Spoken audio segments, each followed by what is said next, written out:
तो आज हम 10th क्लास की एक्सरसाइज 13D का सवाल नंबर 4 कह रहा है कि 20 सेमी ऊंचाई और शीर्ष कोण 60 अंश वाले एक शंकु को उसकी ऊंचाई के बीचों बीच से होकर के जाते हुए एक तल से दो भागों में काटा गया है, जबकि तल शंकु के आधार के समांतर है। यदि इस प्रकार प्राप्त शंकु के चिन्हक का व्यास 1/16 सेमी वाले एक तार के रूप में बदल दिया जाता है तो तार की लंबाई ज्ञात कीजिए।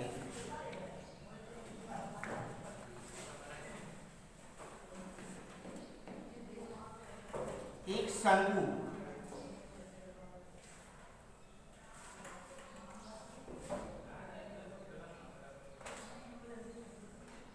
ये शंकु हो गया ए, बी और सी और यहां पर आ गया ओ। ठीक है, ए बी सी में बीसी के समांतर बीचों बीच यानी ऊंचाई के बीचों बीच ऊपर से एक शंकु काट दिया गया है और नीचे का जो हिस्सा है वो आपका एक छिन्नक बन जाएगा। एक शंकु जब काटा जाएगा तो उसका आकार छिन्नक का आकार हो जाएगा निचले सिरे का। शीर्ष कोण 60 अंश है और 20 सेमी ऊंचाई है, इसकी समस्त ऊंचाई 20 centimetre.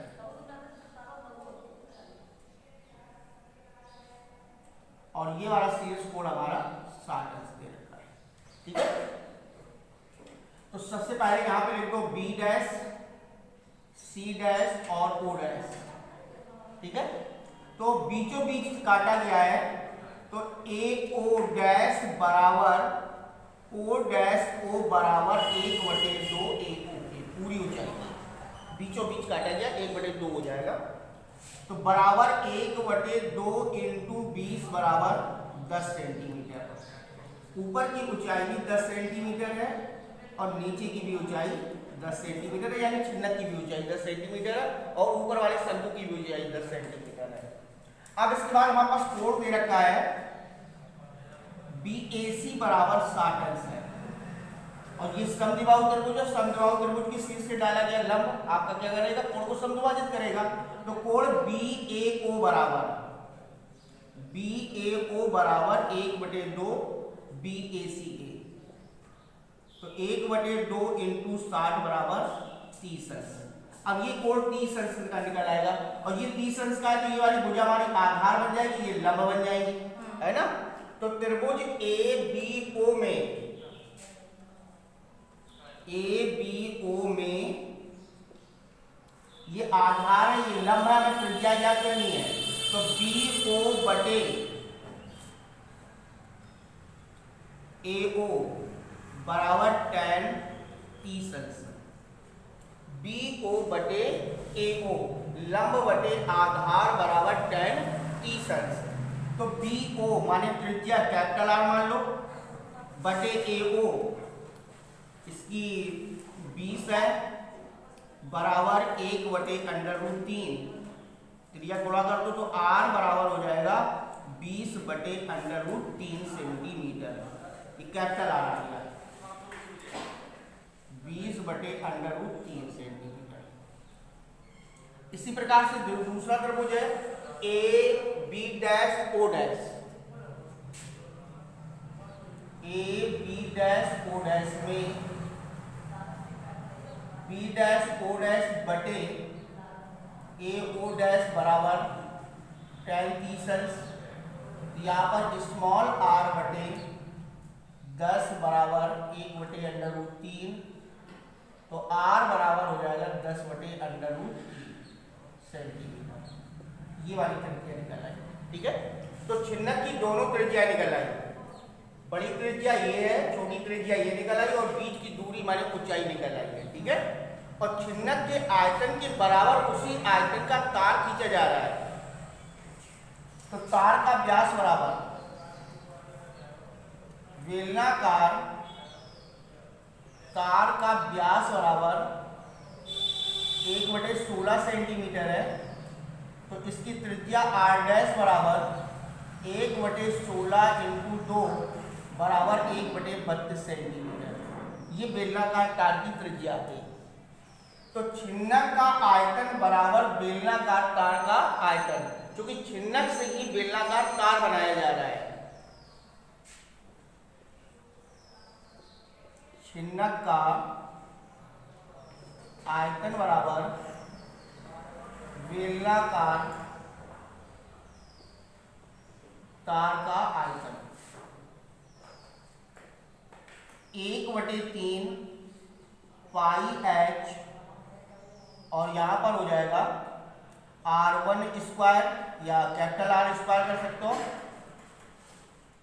Plus small r² plus R into R बराबर बेलन का आयतन पाई R' इंटू एच, इसको कैपिटल एच कर लो।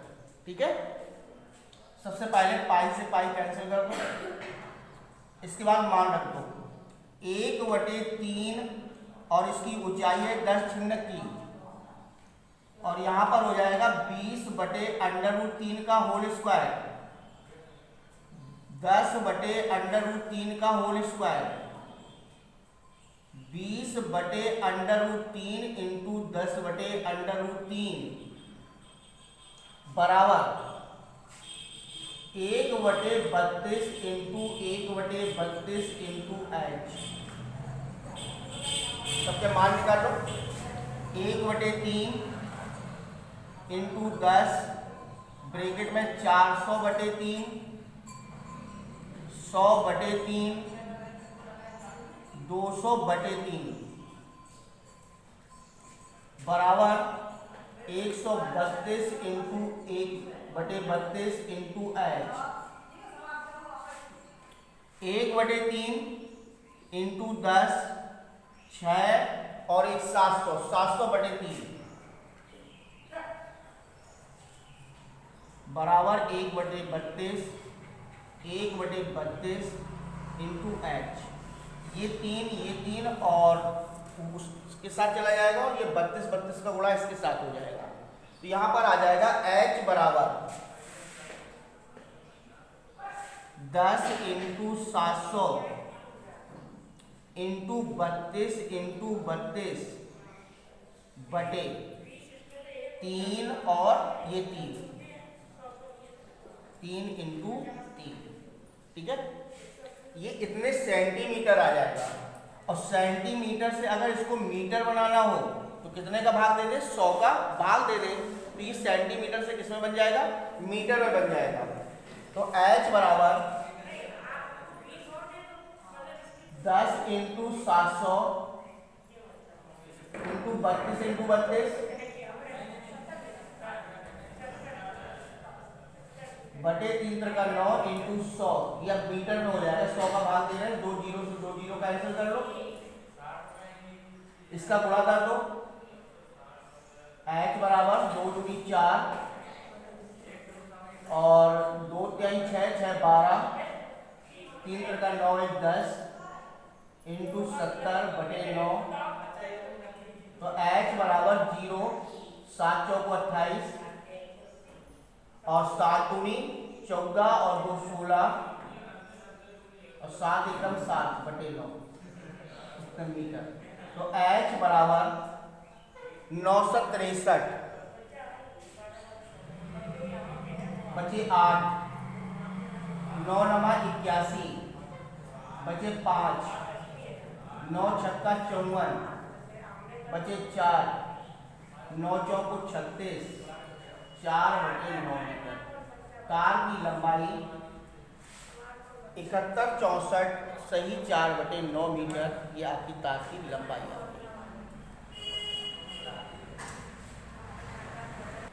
तो यहाँ पर जो इसका आंसर है, इसको हम सही बटे में भी दे सकते हैं और दशमलव में भी दे सकते हैं। अगर दशमलव में देंगे तो 7964.4 मीटर आ जाएगा तार की लंबाई, और अगर सही बटे में देना है तो आप ये लिख सकते हो। कुछ सिंपल सा सवाल है। यहाँ पर एक शंकु है, शंकु को बीचों बीच काटा गया है, जिसका शीर्ष कोण 60 अंश है, तो ये आधा हो जाएगा 30 अंश।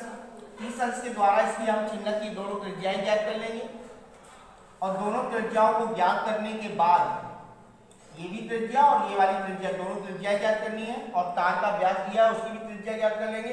तो इस छिन्नक का जो आयतन है उसके आयतन के बराबर तार बनाया जा रहा है। तो छिन्नक का आयतन बराबर तार का आयतन, जिससे ऊंचाई निकल आएगी, तार की लंबाई निकल आएगी। तो तार की लंबाई बराबर बेलनाकार तार की लंबाई बराबर 7964.4 मीटर। ये आपकी तार की लंबाई आ जाएगी।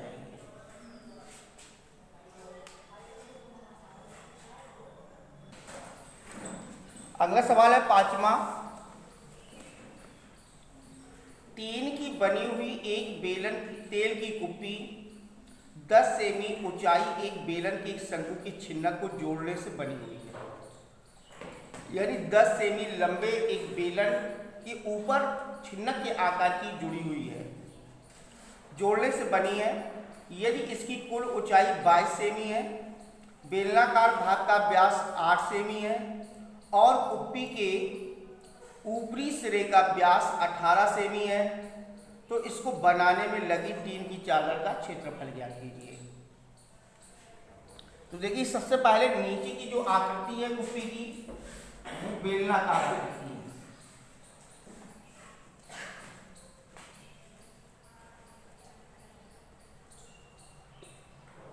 और इसके बाद जो कुप्पी का ऊपर का आकार है वो छिन्नक के आकार का है। तो छिन्नक के निचले सिरे का व्यास और बेलन के आधार का व्यास ये समान है। तो यहाँ पर जो व्यास दिया गया, बेलनाकार भाग का व्यास है 8 सेंटीमीटर,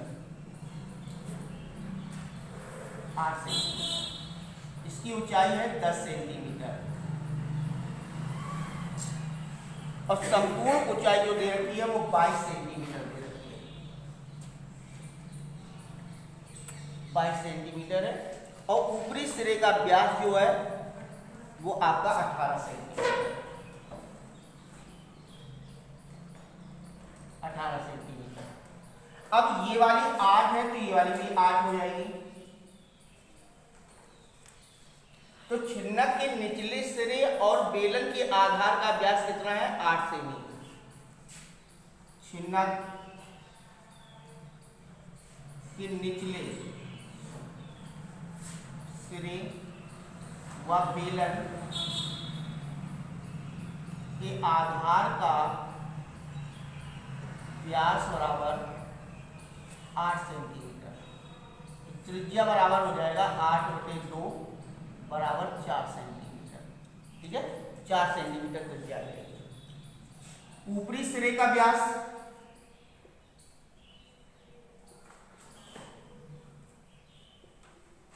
बराबर 18 सेंटीमीटर। ये त्रिज्या हो जाएगी 18/2 बराबर 9 सेंटीमीटर। ये 9 सेंटीमीटर त्रिज्या आ जाएगी। तो ये त्रिज्या 9 सेंटीमीटर हो गई। ये त्रिज्या आपकी 4 सेंटीमीटर हो गई। और बेलन की ऊंचाई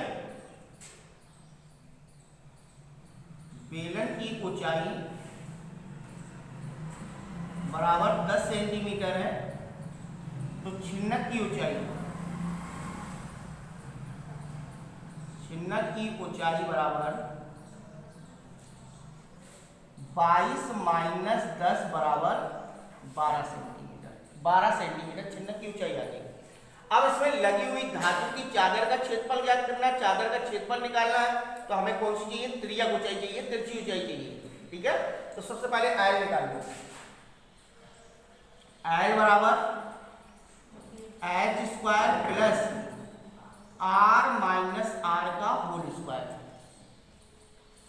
तो यहां पर आ जाएगा h 12 निकला है, 12 का स्क्वायर और 9 माइनस 4 का होल स्क्वायर। 144, 5 बचे 55, 25 तो 169 बराबर 13 सेंटीमीटर।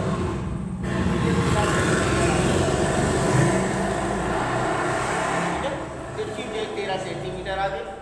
तो छिन्नक की त्रिज्या 9, निचले सिरे की त्रिज्या 4, बेलन की जो ऊंचाई है वो 10 है और इसकी त्रिज्या कितनी है? 4 सेंटीमीटर है। सारी चीजें हो गई। तो कुप्पी में लगी चादर का क्षेत्रफल कुप्पी को बनाने में लगी चादर का क्षेत्रफल बराबर छिन्नक का वक्रपृष्ठ, बंद नहीं है, पूरी खुली हुई कुप्पी है, छिन्नक का वक्रपृष्ठ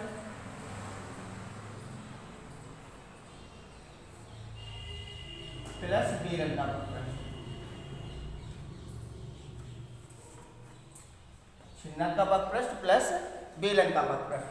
तो छिन्नक का वक्रपृष्ठ pi r plus r into l, और ये हो जाएगा 2 पाई आर एच। ठीक है, कॉमन लेना चाहो तो कॉमन ले सकते हो, या अलग अलग लिखना चाहो तो अलग अलग लिख लो। पाई की जगह पाई बना रहा तो अभी यहां पर आ जाएगा 9 plus 4 into 13 plus 2 into pi into 4 into 10। बेलन क्यों चाहिए? 10 है। 9 और 4 कितने हो गए? 13, और 13 का गुणा 13 से करेंगे तो 169 हो जाएगा,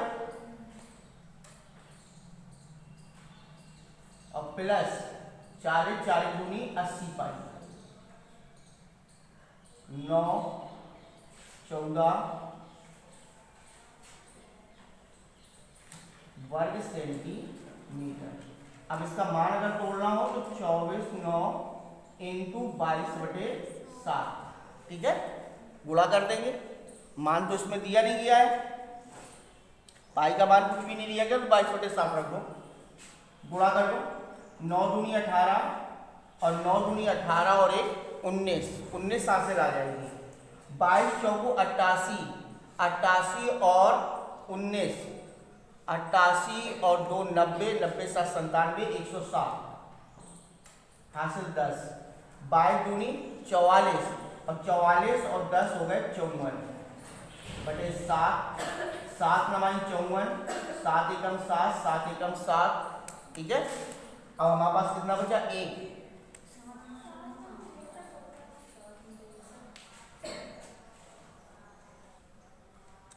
तो यहां पर हम 22/7 का 249 से गुणा कर देंगे, जिसका आंसर आ जाएगा आपका 782 से 4/7 वर्ग सेंटीमीटर। ठीक है, तो इस कुप्पी को बनाने में लगी चादर का जो क्षेत्रफल है, इतने वर्ग सेंटीमीटर उस चादर का क्षेत्रफल आ जाएगा कुप्पी को बनाने में। ठीक है।